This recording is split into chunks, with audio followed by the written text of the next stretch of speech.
sikwazi ukubona nje wewe wesifazane lethi ngiyayini nyamezelayo uthulayo showela kodwa ngaphakathi kwezakhe ndothula uthula abanye bathi banesimilo singesizo akekho nje umosha seludlule kuso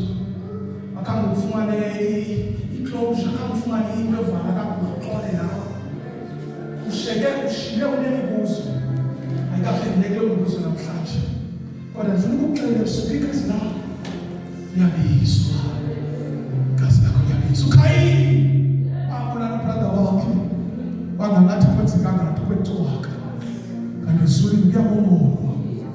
wabuza uThixo lendoda izonwabisile njengabantu bonke wathi wenze njani Thixo uthini wathi wenze ntoni wena kudakwini divika zilapha ngiyakhala ezindlebeni zakho ukhona umuntu onenhliziyo ekhelekele entekana nawe thola igazi lakho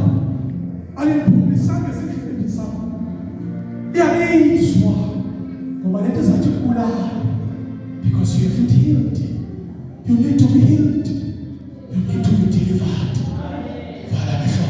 wakho Nkosi siyathandaza shwele bashwele Nkosi yebako